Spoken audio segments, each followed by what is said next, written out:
Amigos de Biblia Libre, ¿cómo están? Mi nombre es Edgar Escobar, bienvenidos a Biblia Libre Prédicas, el espacio que tenemos para predicar la palabra del Señor, anunciar las buenas nuevas de salvación y el evangelio del Señor Jesucristo. Les damos a todos una cordial bienvenida a este espacio. Gracias por acompañarnos a seguir en nuestro estudio profundo alrededor de las doctrinas fundamentales de la fe cristiana. Alguno que seguramente lleve muchos años siendo cristiano dirá: yo no necesito saber sobre las doctrinas fundamentales de la fe cristiana, yo ya me las sé todas, hermano.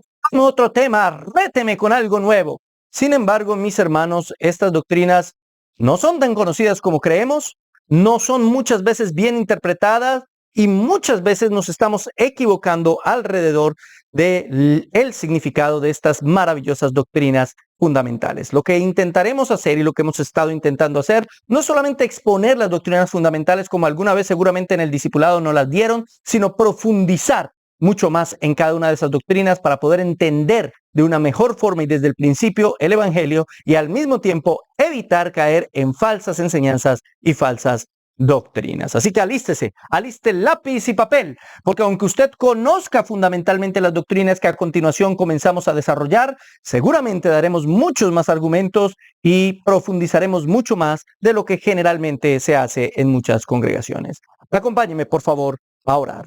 Amado Señor, Rey de poder y de majestad, te doy gracias por estar en tu presencia. Permite, Señor, que este mensaje sea de bendición y edificación y consolación para nuestros hermanos queridos que están en todas partes del mundo. Háblanos, ilústranos, enséñanos por medio de tu palabra, Señor. Queremos conocerte más y mejor cada día y solamente por medio de tu Espíritu se puede hacer.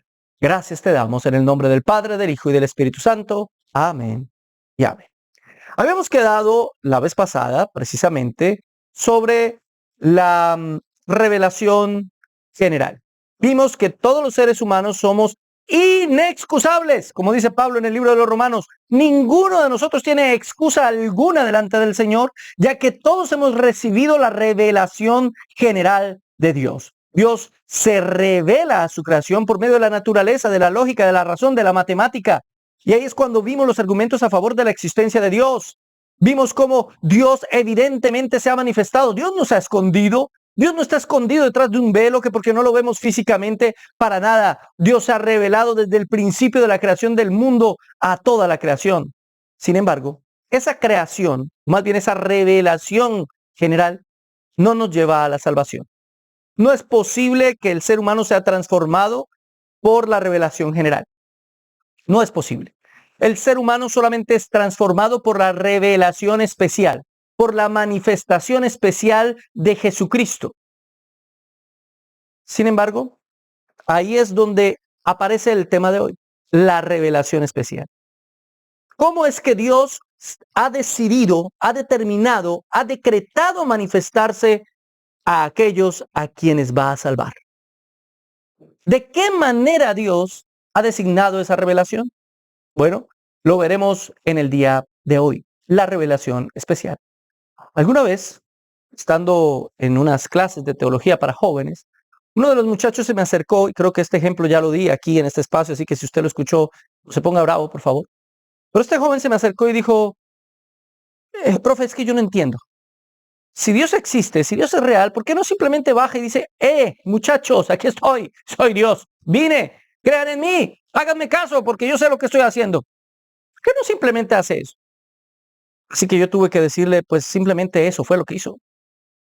La segunda persona de la Trinidad, Jesucristo, encarnó, se hizo hombre, demostró que Él era Dios por medio de señales, milagros, prodigios, por medio del testimonio del Padre, por medio del testimonio de las Escrituras y de lo que estaba profetizado en el Antiguo Testamento, y sin embargo lo crucificamos. A lo suyo vino y los suyos no le recibieron, dice Juan. Así que no podemos inculpar a Dios diciéndole simplemente ¿por qué no te apareces? ¿Por qué no desciendes y dices soy Dios para que todo el mundo crea en ti? Efectivamente eso fue lo que hizo y ni aún así las personas pueden creer para salvación en Dios. Se necesita algo más y ese algo más es lo que vamos a intentar dilucidar en el día de hoy. La revelación especial. Acompáñenme por favor a Hebreos capítulo 1 verso 1 al 2. Hebreos 1, 1 al 2. Dice la escritura: Dios, comienza con la palabra Dios. Todo se fundamenta en Dios.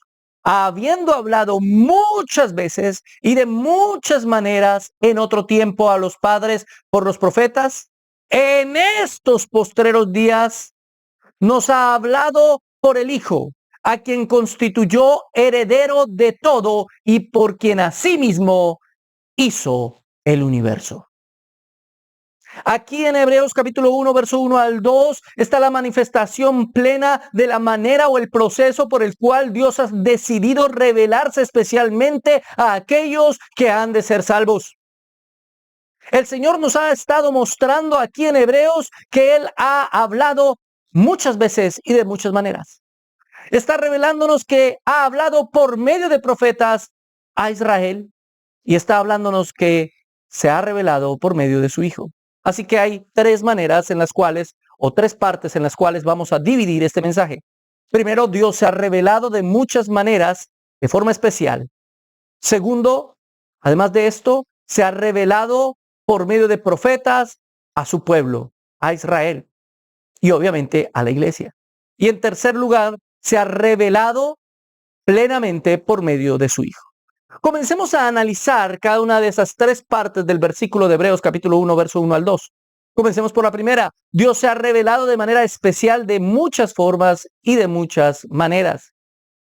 Y es que esto es una verdad bíblica inevitable. Vemos en la palabra de Dios cómo el Señor decidió revelarse a sus profetas por medio de sueños, por ejemplo.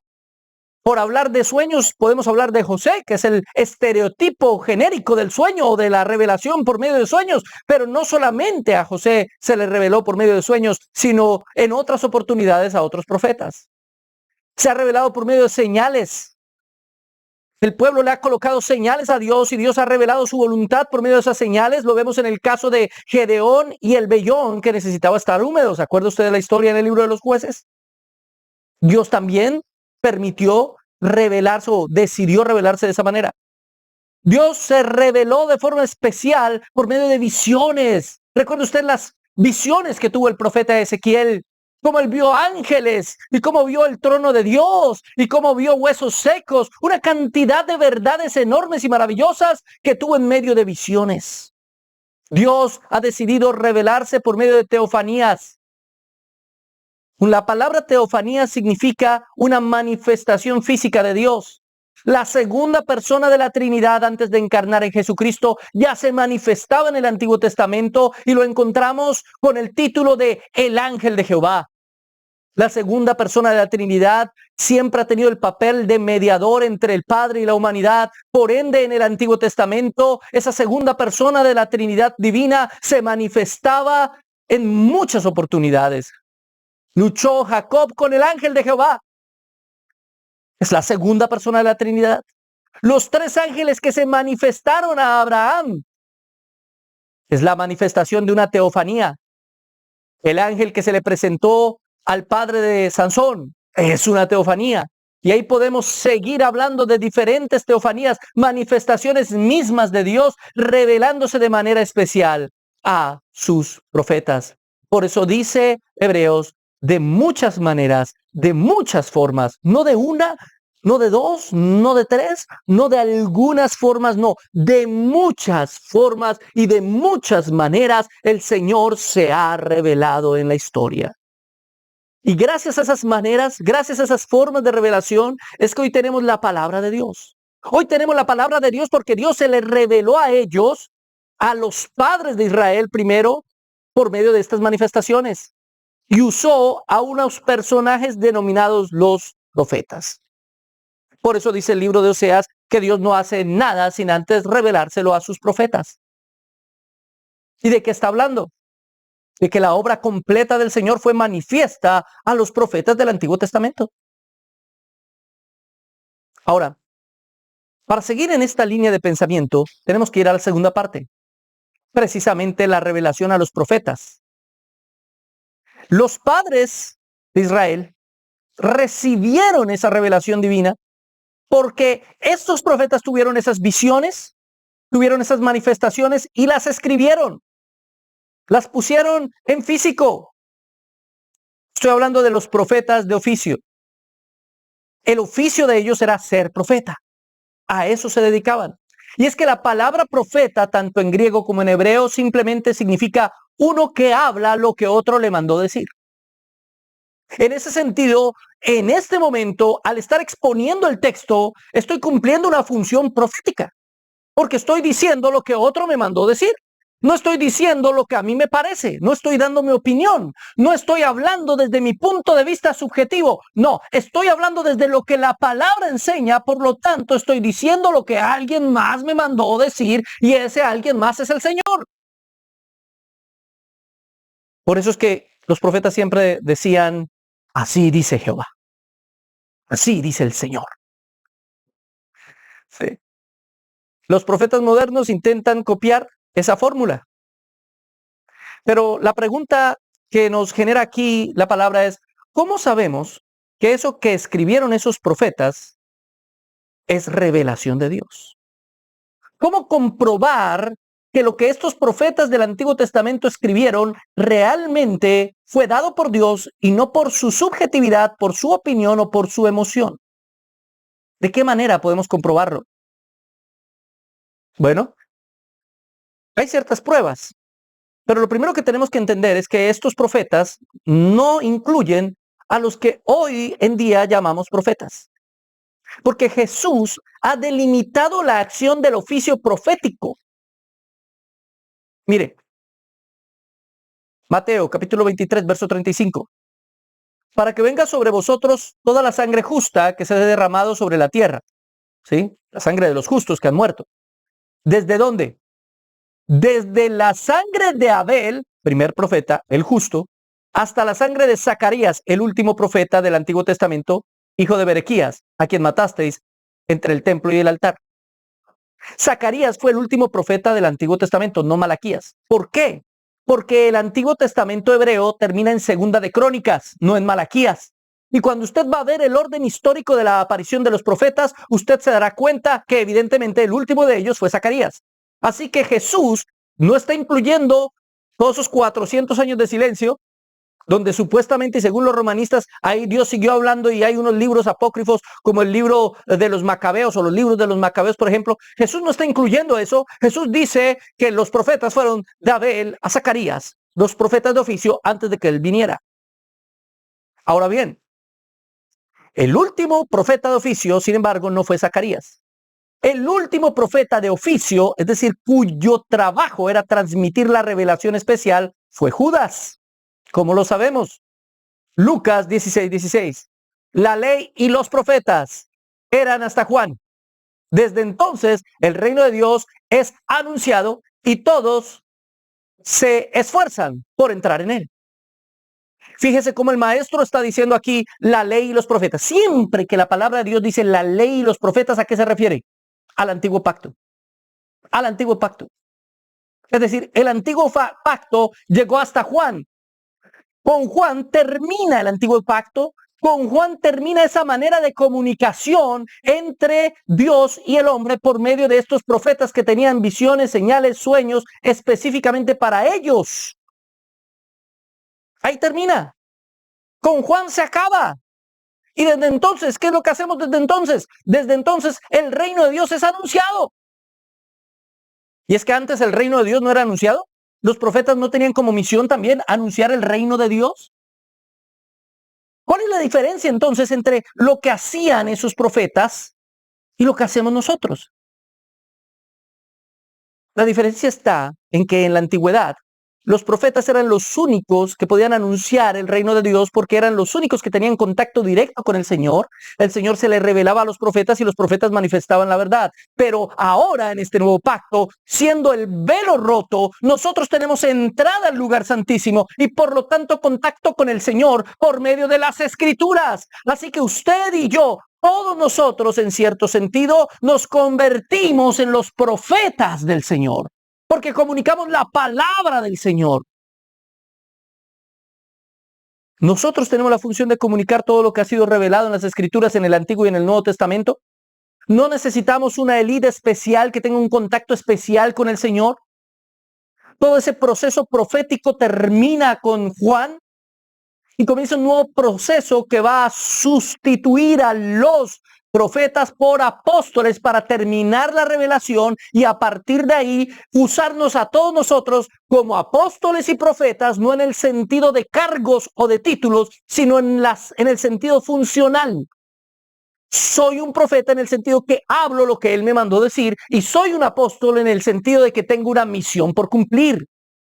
Pero evidentemente no tengo el cargo de profeta como oficio, ni el título de apóstol como oficio. Eso perteneció a un grupo de personas específicas hasta que la revelación bíblica se cerró. Al cerrarse la revelación bíblica, ya no necesitamos más apóstoles, ya no necesitamos más profetas, porque la Biblia, la palabra de Dios es suficiente. Es suficiente para salvación y para santificación. Entonces, el equivalente en cuanto a la revelación de los profetas, pero en el Nuevo Testamento son evidentemente los apóstoles. Mateo capítulo 10, verso 40 dice: el que a vosotros recibe, a mí me recibe, y el que me recibe a mí, recibe al que me envió. ¿A quién está hablando el Señor? Obviamente está hablando a los apóstoles, está hablando a los discípulos. Y siendo así, habiendo el Señor mismo enviado a apóstoles, ¿para qué necesitará enviar profetas? Si en cierto sentido esos apóstoles cumplen una función profética. La función profética es cumplida por los apóstoles, aunque no sean profetas de oficio. Pero usted va a ver a Juan escribiendo el Apocalipsis, que evidentemente es una profecía. Va a ver a Pablo hablando proféticamente de el arrebatamiento y de otros muchos temas escatológicos. De igual forma va a ver a Pedro hablando del fin de los tiempos. A todos va a ver a Judas hablando del fin de los tiempos, de los falsos profetas, de los postreros días.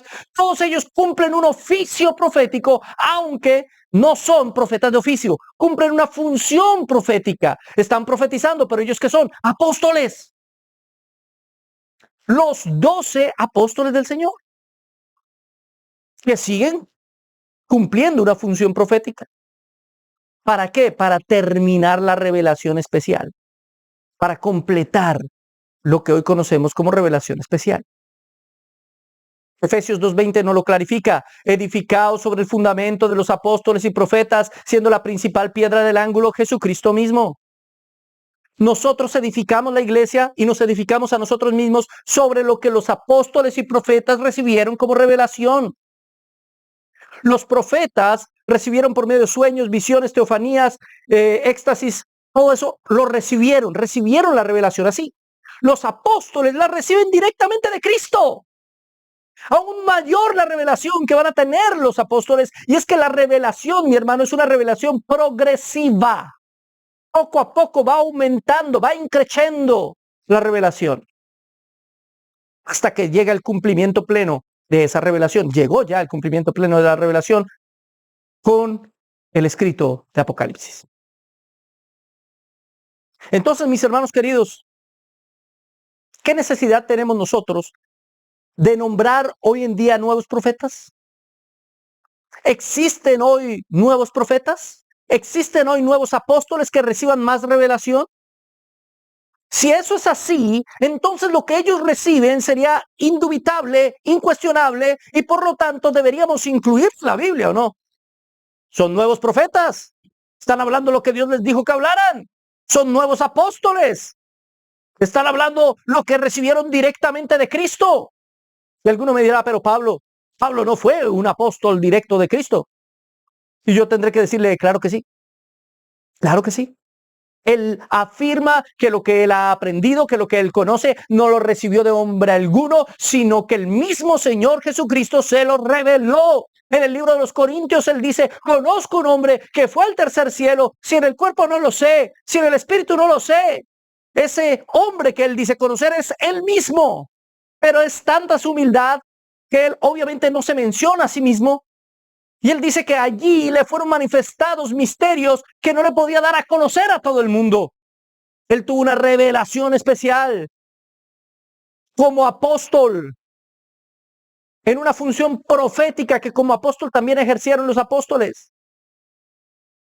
Por eso es el ministerio apostólico y el ministerio profético simplemente dado como base, como fundamento de la iglesia.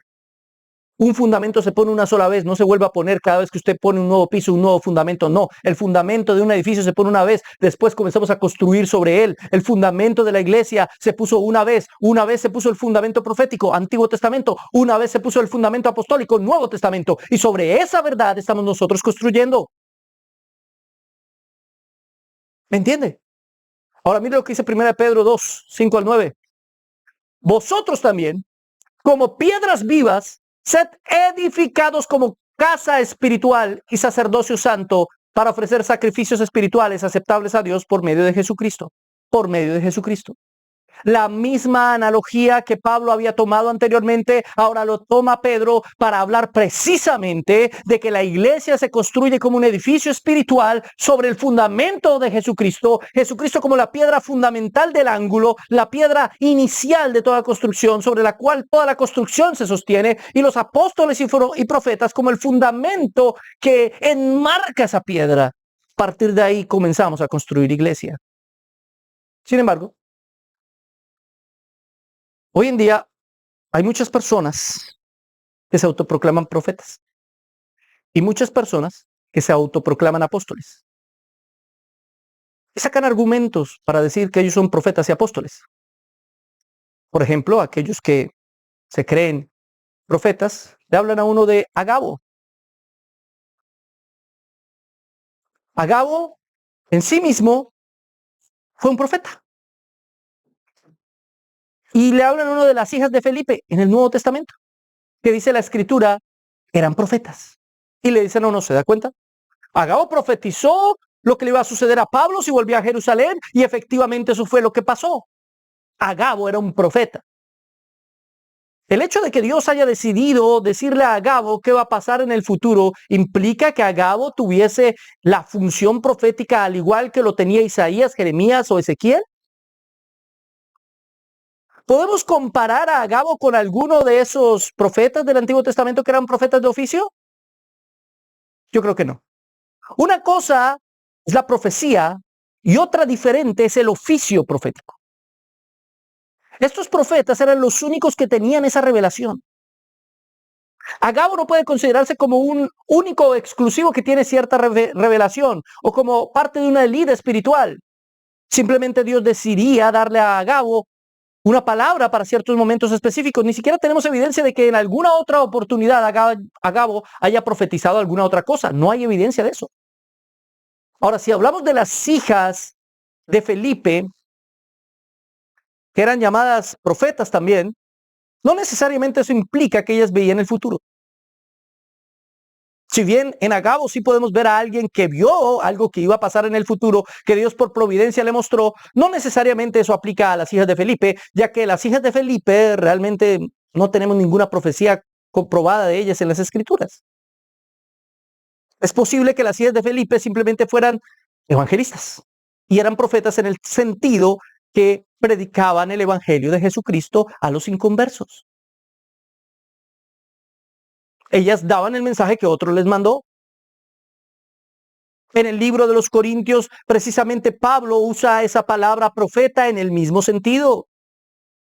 Y muchas veces en el libro de Romanos, en el libro de Corintios, en el libro de los Efesios, se usa la palabra profeta en el sentido de alguien que comunica la revelación del evangelio, que comunica la palabra de Dios.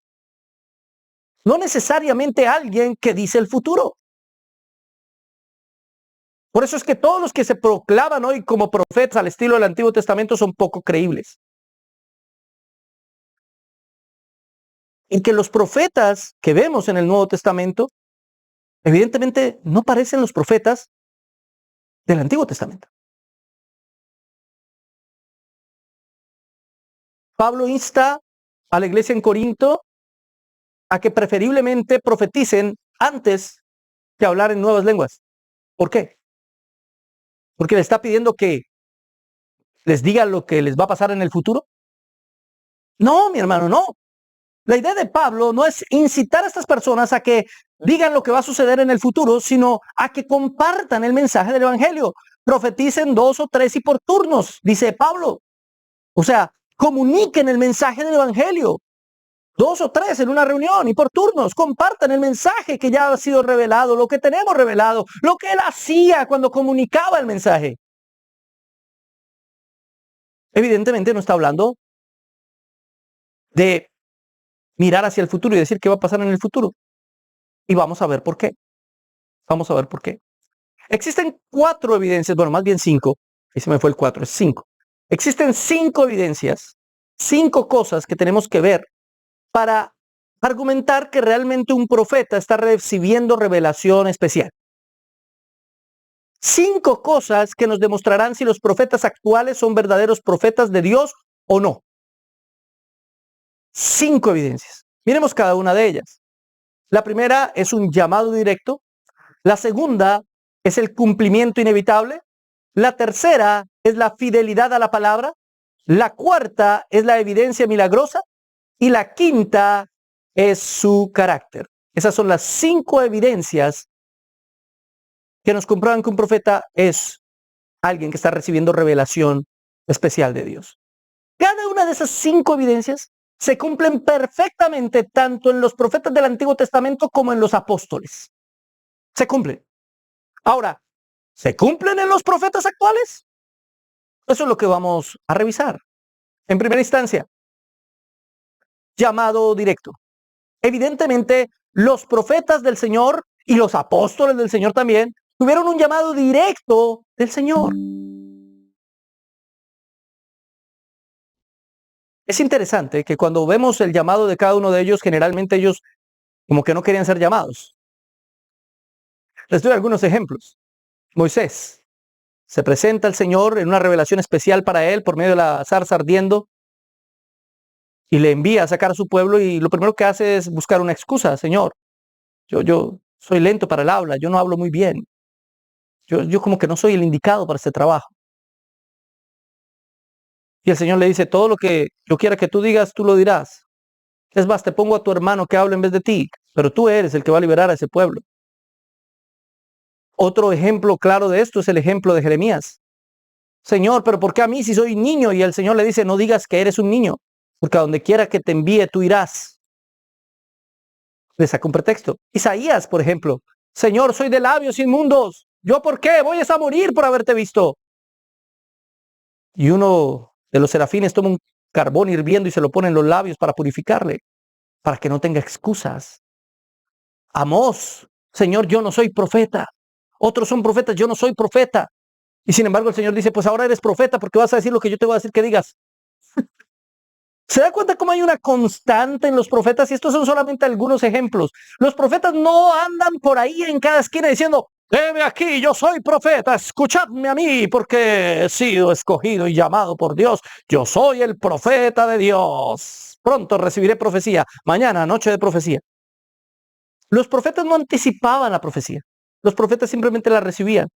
Los profetas daban la gloria a Dios antes que a ellos mismos. El centro de la profecía no eran ellos, era Dios y la revelación de Dios. Muy diferente a los profetas que tenemos hoy en día. En pocas palabras, el ser profeta no nació de ellos, nació de la voluntad divina. Hoy en día vemos profetas que se ufanan de ser profetas, no toques al profeta de Dios, yo soy el profeta del Señor, y se ponen como subtítulo ahí, Pepito Pérez, profeta. Nosotros hoy llamamos a Moisés profeta, Jeremías profeta, Isaías profeta, Amós profeta, porque obviamente son profetas comprobados bíblicamente. Pero ellos en su época no buscaban ser llamados así. Si bien la gente los llamaba así, el título para ellos no importaba. No importaba. La gente los reconocía como videntes en primer lugar y luego esa palabra vidente se transformó a palabra profeta. Porque era más que simplemente ver algo. Era un mensaje que ellos recibían. Esa es la diferencia entre vidente, aquel que ve algo, y profeta, aquel que recibe algo y lo comunica. Así que mis hermanos, difícilmente este primer punto lo pasan los profetas de hoy, pero digamos que sí, tal vez sí. Así que veamos el segundo punto. Cumplimiento inevitable de la profecía. Deuteronomio capítulo 18, verso 22. Si el profeta hablare en nombre de Jehová y no se cumpliere lo que dijo, ni aconteciere, es palabra que Jehová no ha hablado. Con presunción la habló el tal profeta. No tengas temor de él. En pocas palabras, la condición fundamental para creer en una profecía es el cumplimiento exacto y detallado de tal profecía. Y alguien me dirá, pero eso no pasa con Agabo. Eso no pasa con Agabo. Agabo profetizó que iban a amarrar a Pablo los judíos, pero quienes lo amarraron fueron los romanos y no los judíos. No. Si bien la Biblia no nos narra cómo los judíos lo atraparon, es muy posible que los judíos hayan hecho todo eso. La profecía de Agabo se cumplió al pie de la letra, aunque algunos exégetas hoy en día quieren hablar de profecías falibles. Yo no puedo creer en las profecías falibles, perdóneme. Entonces es simplemente una ruta de escape para aquellos que quieren dar falsas profecías. Las profecías no son falibles, porque si son falibles no son profecías. Eso está en contra de la naturaleza de la palabra misma. Es como hablar de un círculo cuadrado, de un soltero casado. Una profecía que no es profecía, no es profecía. Pues así de sencillo. Una profecía falible no es profecía.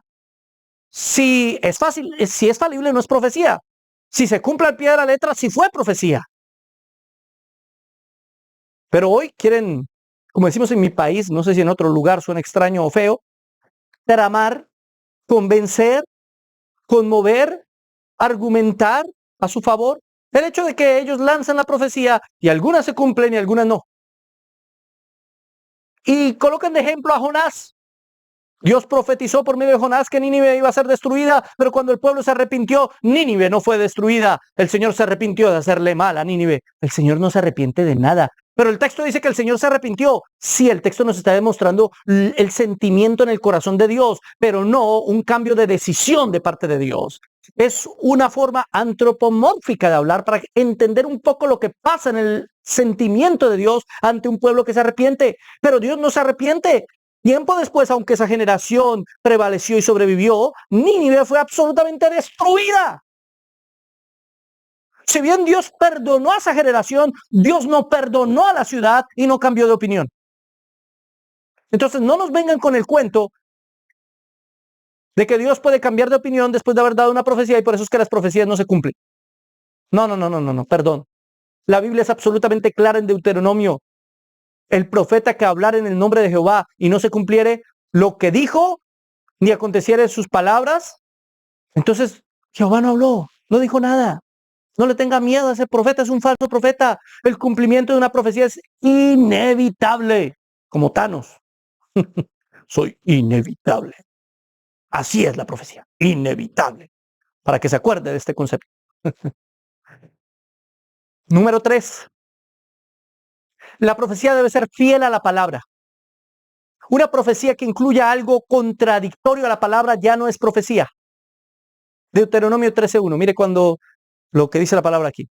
Cuando se levantara en medio de ti profeta o soñador de sueños y te anunciara señal o prodigio, y si se cumpliera la señal o prodigio que él te anunció, diciendo, vamos en pos de dioses ajenos que no conociste y sirvámosles, no darás oído a las palabras de tal profeta, ni al soñador de sueños, porque Jehová vuestro Dios está probándote para saber si le amáis.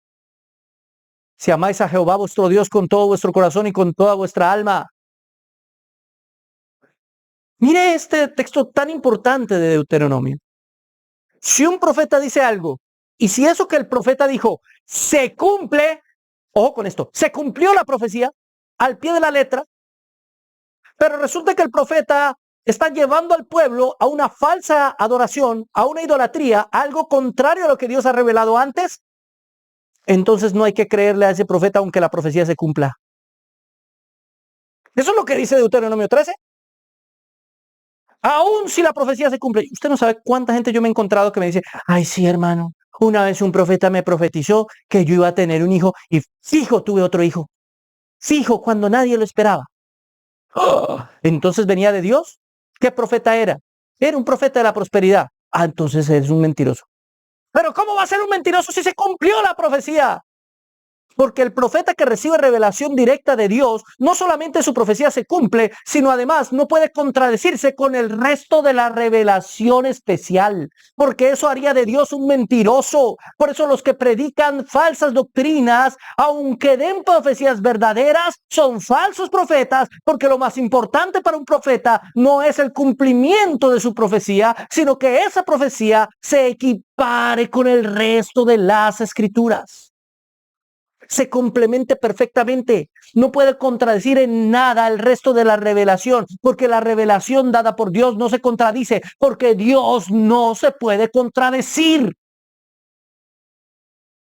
¿Entienden lo que estoy diciendo? La profecía recibida por revelación de Dios debe corresponder al mensaje. Y aquí ya se nos cayó el 80 o 90% de los profetas que hoy en día salen, como Diony de la Rosa, o como Maldonado, o la profeta Ana Maldonado, o el profeta este de Perú o de Japón, yo no sé cómo es que le dicen, o Rafael Ramírez. Se nos caen. Bueno, ya se nos han caído por otras cosas. Porque primero, la mayoría de las profecías de ellos no se cumplen, y en segundo lugar se caen porque lo que ellos están predicando es contrario a las escrituras, es contrario a la palabra de Dios, y por lo tanto, aun cuando sus profecías, que generalmente no se cumplen, se cumplieran, pues estos ya no son profetas de Dios. Y así lo digo, sin pelos en la lengua y con nombre propio. A mí no me gustan los pastores tibios que no dicen nombres. Y para no avergonzar a las personas. Si no son capaces de avergonzar a un falso profeta, entonces, ¿qué tipo de evangelio están predicando? Si tengo la seguridad bíblica bajo un escrutinio y un análisis de las escrituras, de que cierta persona, mi hermano querido, y esto es importantísimo, de que cierta persona es un falso profeta, y yo no soy capaz de decirlo, entonces yo me constituyo en un cómplice de ese falso profeta, y soy tan falso como él. Tristemente hay muchos pastores que no tienen los pantalones, ni las agallas, ni el carácter. Simplemente dicen por ahí, algunos por ahí. No es suficiente con predicar la verdad. Claro que hay que predicarla, pero además de eso hay que demostrar la mentira. Esa es una constante que usted va a ver en los evangelios, que va a ver en Jesús. ¿O es que Jesús escondió el nombre de alguien? ¿O es que no les dijo en la cara a los falsos maestros que eran falsos maestros? ¿Lo va a ver en Pablo? ¿Lo va a ver usted en Juan? Ellos mencionaban a aquellos falsos con nombre propio. Ah, es que eso era Pablo, es que eso era Juan. Y es que a Pablo no dijo que debíamos ser imitadores de él porque él era imitador de Cristo. ¿O es que en esto ya no aplica? ¿Solo aplica en qué? En otras cosas. Cosas que no me hagan quedar mal. O que no me hagan pelear con la gente. En eso sí aplica, pero en lo demás no aplica. ¿Sí? No, mi hermano, yo no estoy de acuerdo. No puedo estar de acuerdo con eso. No puedo estar de acuerdo con un mensaje de ese tipo. Ahora bien, una cuarta evidencia de que un profeta viene de Dios y que la revelación que ese profeta recibió es una revelación especial de Dios, radica en la evidencia milagrosa. ¿Qué es la evidencia milagrosa? Bien, no todos los profetas de hecho hicieron milagros. No, no todos hicieron milagros. Pero sí todas las profecías en un sentido son un milagro. ¿A qué me refiero? Aquellos no estaban profetizando cosas generales. Ellos profetizaban absolutamente específicamente. Ana, vas a tener un hijo y le vas a poner por nombre Samuel. Fin de la historia. Era una profecía absolutamente específica y que se la dio a Ana. Ahí no hay nada más que decir. Eso pasó exactamente así. No hay otra forma de interpretarlo. Es decir, las profecías bíblicas son milagrosas en el sentido de que no son obvias. Son difíciles de cumplir, no cualquiera, o no es por una casualidad que se cumplió. Es muy fácil para mí venir a profetizar y decir, el Señor me ha hablado y me ha dicho que este país sufrirá en los próximos años, habrá hambre, escasez, vendrá una gran tormenta y lloverá mucho y habrá inundaciones, pero también habrá una gran sequía. Hermano, eso pasa todos los años, hermano. Eso no tiene nada de profecía, ni de profeta, ni de nada de esas cosas. Eso pasa todo el tiempo. Eso es como decir, vengo a profetizar que mañana será lunes. Pues sí, mañana va a ser lunes, hermano, ¿qué hacemos? Eso no es profecía, eso es obvio. Vengo a profetizar que si no te arrepientes te vas a condenar. Pues obvio que si no se arrepiente va a condenar. Que si sigues en tus malos caminos tendrás malas consecuencias. Obviamente sí. No necesito ser un profeta para saber eso.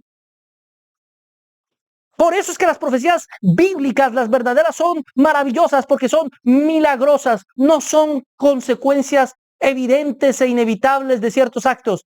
Son completamente contrarias casi siempre a la lógica y al orden en el cual se desarrollan ciertos eventos. Además de eso, muchos profetas hicieron grandes milagros. Moisés, Elías, Eliseo. Esos milagros evidenciaban que eran profetas que venían de Dios y que Dios les estaba ayudando. Igual los apóstoles en su función profética y como apóstoles, una de las evidencias es que hicieran milagros. Una de las evidencias de los apóstoles es que sus profecías eran específicas y milagrosas. Recordamos milagros de profetas como Moisés con la serpiente, la mano seca, el río que se convierte en sangre, además de las 10 plagas de Egipto. Elías y Eliseo hicieron múltiples milagros. En el Nuevo Testamento los apóstoles hicieron múltiples milagros. Segunda a los Corintios 12:12 dice, con todo las señales de apóstol han sido hechas entre vosotros en toda paciencia por señales, prodigios y milagros. Señales, prodigios y milagros. Por eso es que estos falsos apóstoles hoy en día hacen campañas de milagros, sanaciones y señales. Cosa que nunca hicieron ni Pablo, ni Juan, ni ninguno de los apóstoles originales. Ellos no citaban a la gente a una reunión de señales, prodigios y milagros, porque el prodigio, la señal y el milagro no era planeado. No dependía de ellos, dependía del Señor. Y si bien ellos tenían la capacidad de argumentar y la capacidad de defender su ministerio apostólico y profético por medio de esas señales y milagros, ellos no escogían cuándo se hacía o en quién se hacía. No se trataba de ellos, se trataba de que el Señor lo hiciera. Y es que hoy en día estos falsos apóstoles y estos falsos profetas andan haciendo milagros, señales y prodigios supuestamente porque ellos tienen el don. Y ni siquiera así fue en el Antiguo Testamento. Si bien ellos tenían el don en el sentido de que ellos habían sido llamados para hacer eso, al mismo tiempo dependía de la voluntad de Dios que ese milagro, señal o prodigio se realizara. De lo contrario, nada pasaba. Eso fue lo que enojó profundamente a Jonás. Él va y dice una profecía que en el momento, en el instante en el que él la dice, no se cumple. Y además él parece tener unos rencores especiales por ese pueblo de Nínive. Pero es que no dependía de él, dependía de Dios que se cumpliera. No estaba en las manos del profeta que se cumpliera y no se iba a cumplir en el momento en el que él decía, sino en el momento en el que Dios decía. Y esa es otra de las excusas que toman los de las profecías actuales. Es que esta profecía se cumplirá muy pronto. Recuerdo que hace unos años en Bogotá, hace unos años es un decir, hace casi 30 años en Bogotá, llegó un profeta y anunció que iba a haber un gran terremoto. Cuando veáis las golondrinas que van hacia el norte y veáis, y yo no sé qué golondrinas, pero en Bogotá no hay golondrinas. Eso sí sería una señal bastante particular. Entonces un gran terremoto azotará esta ciudad. He visto edificios caerse, he visto montañas derrumbarse, he visto ríos salirse de su cauce. Una profecía, hermano. Y en todas las iglesias, recuerdo yo en aquel entonces, todo el mundo, ay, no, es que ya viene el terremoto. Ya viene, no, se alistaron, ya viene el terremoto. Yo mejor me voy a vivir. Hubo hermanos que se fueron a vivir a otras ciudades que por el terremoto le tenían miedo al terremoto de Bogotá. Han pasado 30 años, hermano. Y no ha habido, gracias a Dios, terremoto en Bogotá. ¿Algún día habrá un terremoto en Bogotá? Claro, es obvio. Es un lugar sísmico. Está en medio de los Andes, hermano. Tiembla casi todos los días en los Andes. Habrá un terremoto. Y cuando pase, ¿qué van a decir? ¡Ay, estuvo profetizado hace 40 años! No, pues. Si cualquiera profetiza. Eso no es una profecía. Una verdadera profecía te dice el 4 de septiembre del año tal, va a haber un terremoto que va a durar 30 minutos. Ahí le creo. Y se cumple exactamente como lo dijo. Ok. Y aún si se cumple, que acabamos de ver, si lo que ese profeta está predicando es contrario a la escritura, entonces tampoco vino del Señor. No es suficiente con que se cumpla, como ya lo vimos anteriormente. Entonces, quien diga hoy tener revelación especial por medio de profecías, debería, por ende, ser capaz de manifestar milagros, señales, prodigios, y la profecía debe ser absolutamente milagrosa. De lo contrario, no es un profeta. ¿Cuántos más descartamos entonces con este punto? Pero si quedaron algunos que no hemos descartado, este último punto los va a descartar. La última evidencia de un verdadero profeta es su carácter. Mateo capítulo 7, verso 15 dice, guardaos de los falsos profetas que vienen a vosotros con vestidos de ovejas, pero por dentro son lobos rapaces. ¿Y qué dice después? Por sus frutos los conoceréis. ¿Cómo identificamos a un falso profeta de un verdadero profeta? Por sus frutos. ¿Acaso se recogen uvas de los espinos o higos de los abrojos? Un verdadero profeta debe manifestar el carácter de Cristo. Un verdadero profeta de Dios debe ser más como el Señor. Pero si usted ve a alguien pecador, grosero, mentiroso, vanaglorioso, arrogante, fornicario, como cierto RR que conocemos por ahí, y ustedes ya saben de qué estoy hablando, digámoslo con nombre propio, cierto R. Ramírez. No, muy evidente. Cierto Rafael R. Así, ya, para que nadie sepa quién es. Sí. Como vemos un hombre así inmoral, con toda esa inmoralidad que ha cometido, que no es que cayó en pecado, no es que vive de continuo en pecado, es muy diferente. Ese hombre es un falso profeta, por solo su carácter.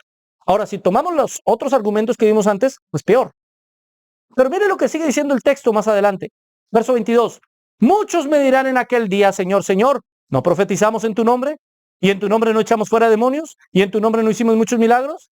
Y entonces les declararé, nunca os conocí, apartados de mí, hacedores de maldad.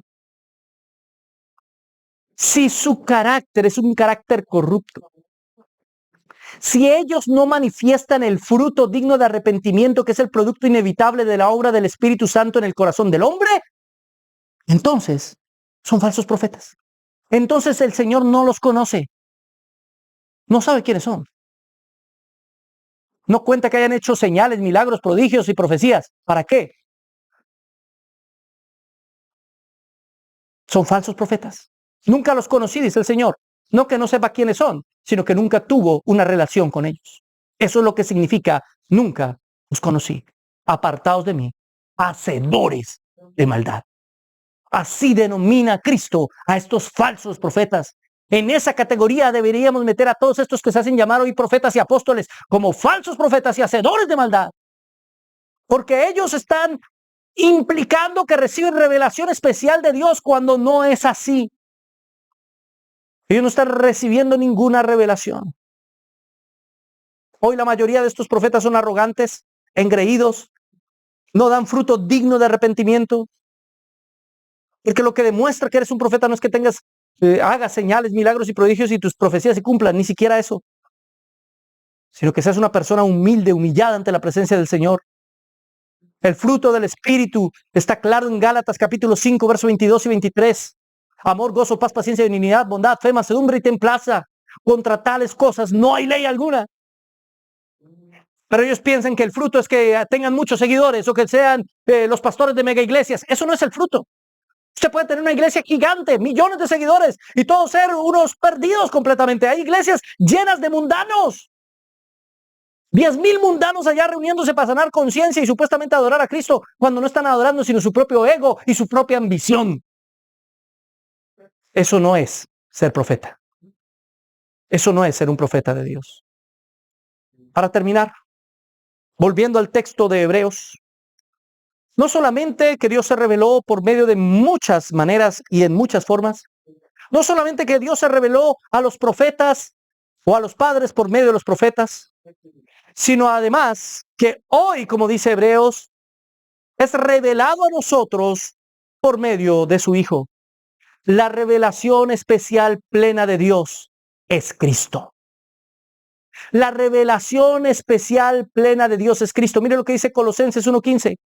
Él es la imagen del Dios invisible, el primogénito de toda creación. Él es la imagen. Es decir, el Padre se revela por medio del Hijo. Vemos al Padre cuando vemos al Hijo. Por lo tanto, si Cristo es la revelación, entonces toda profecía debe hablar de Cristo. Y efectivamente, mi hermano, Si usted toma todas y cada una de las profecías del Antiguo Testamento, escúcheme bien, usted toma todas y cada una de las profecías del Antiguo Testamento, le encuentra en algún sentido que está hablando de Cristo. O está hablando de la segunda venida de Cristo, o está hablando de la primera venida de Cristo, o está hablando de vivir en santidad como Cristo vivió en santidad, o está dando un ejemplo de Cristo. Todas las profecías bíblicas al final del día te hablan es de Cristo. Las verdaderas profecías hablan es de Cristo. Hay personas que dicen, no, es que tú tienes la Biblia y Dios te habla por medio de la Biblia, pero tú necesitas que Dios te hable de forma particular a ti para saber qué decisiones vas a tomar en tu vida. Entonces Dios te habla a ti. ¿Dónde dice la Biblia que Dios necesita hablarme a mí particularmente sobre algún tema? O sea, la Biblia o es suficiente para salvación y santificación o no.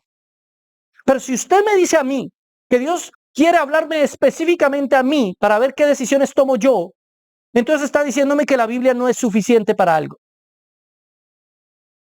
Y eso no es lo que la Biblia enseña. La Biblia es suficiente para salvación y santificación. Y lo que el hombre necesita no es ser rico, no es ser feliz. No, lo que el hombre necesita realmente es ser salvo y santo. Ese es el meollo del asunto. Ese es el centro del cristianismo. Y la única manera para ser salvo y santo es por medio de la muerte sacrificial, expiatoria del Señor Jesucristo en la cruz del Calvario. Es la única forma. El problema, hermano, es que el problema de tu matrimonio no es que tú eres un mal marido. No, el problema de tu matrimonio es que eres un pecador. Ese es el problema. El problema en tu trabajo no es que tu gente no te valora o que tu jefe no te paga lo suficiente. El problema en tu trabajo es que tú y los que ahí están son pecadores. Ese es el problema. El problema de tu salud y tu enfermedad es que estás en una condición caída, humana y pecaminosa, y por ende, inevitablemente, nos enfermaremos. Todos nosotros. Y alguien podrá decirme, hermano, no sea así, no me desee el mal. No le estoy deseando nada, hermano. Es algo inevitable. Todos los seres humanos nos vamos a enfermar. Por eso toda la Biblia, de Génesis a Apocalipsis, cuando toca estos temas, los toca alrededor de Cristo. Cristo es el centro de la profecía. Cristo es el tema, es decir, el tema central de la Biblia es la salvación por medio de Cristo. Y el personaje central de la palabra es Cristo. El protagonista de la Biblia es Cristo. Pero no solo eso, el protagonista de tu vida y de mi vida debe ser Cristo. Si no es Él el protagonista, el centro de tu vida, entonces tu vida no tiene sentido. Por eso Pablo dice que nuestra vida está escondida en Dios por medio de Jesucristo. Está ahí escondida en Dios. Tu vida no es tuya, no te pertenece. La primera carta a los Corintios lo dice claramente. Vosotros no sois vuestros. Todo gira alrededor de Cristo y su obra.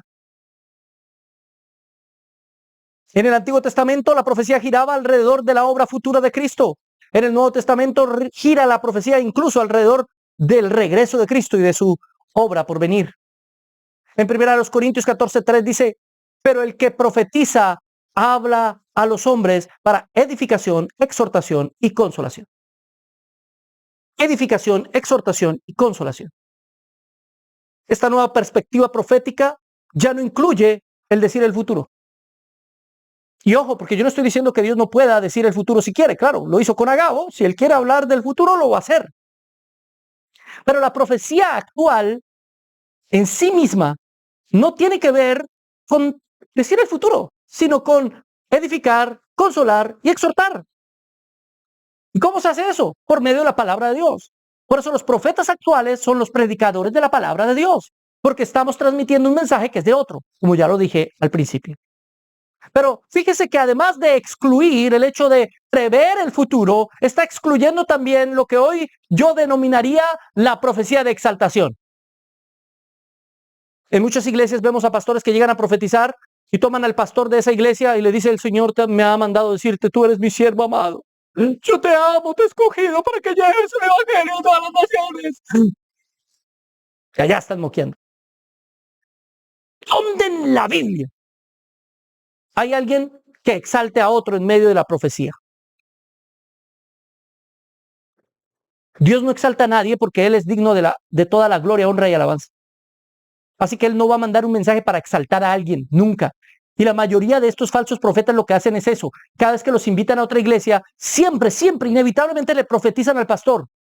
o a los líderes y los exaltan, los exalzan, para que la gente que esté ahí viendo legitime la autoridad de esos líderes y digan, Dios los ama mucho. Si Dios los ama mucho, ¿yo cómo no los voy a amar? Si Dios está feliz con ellos, ¿yo cómo no voy a estar feliz? Si Dios aprueba las mentiras que ellos predican, ¿cómo no las voy a aprobar yo? Es una manera de autolegitimarse entre ellos. Y cuando después le devuelven la invitación, el otro profeta va a la iglesia del profeta anterior y hace exactamente lo mismo. Pero en ninguna parte en la Escritura encontramos profecías de exaltación a nadie. Dios exhorta, edifica y consuela, pero no exalta. Dios no está exaltando por medio de profetas a otros profetas. Qué pena, pero eso no es bíblico. Eso es además contrario a la doctrina cristiana, que le da solamente la gloria al Señor. Así que la revelación especial al fin del día no es la Biblia, aunque la contiene. La revelación especial es Cristo.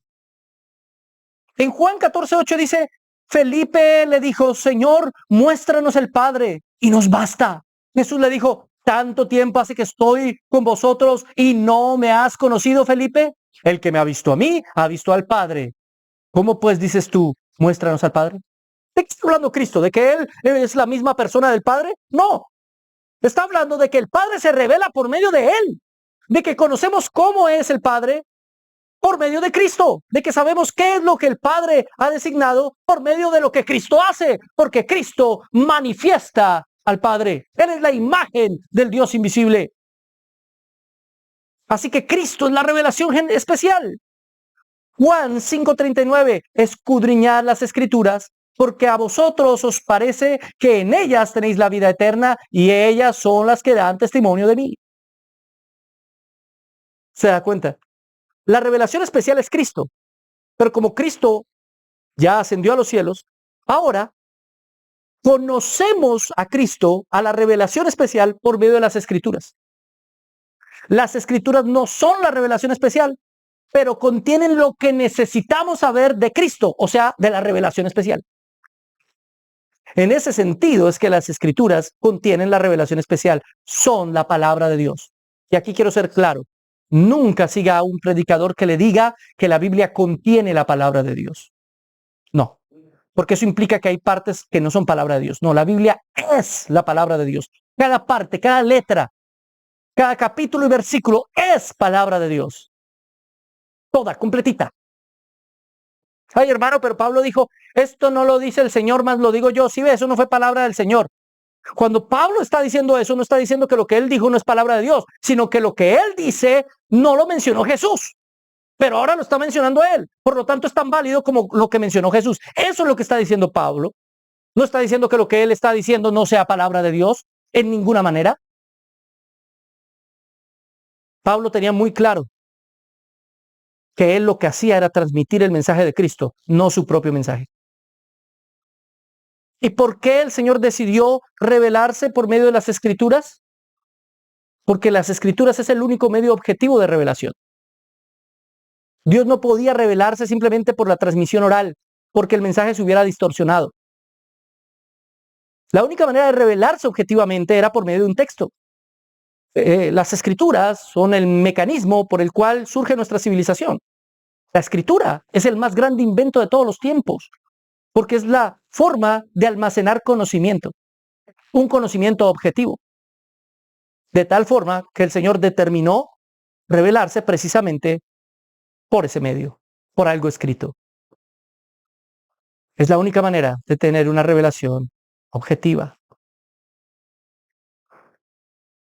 Y aquí termino.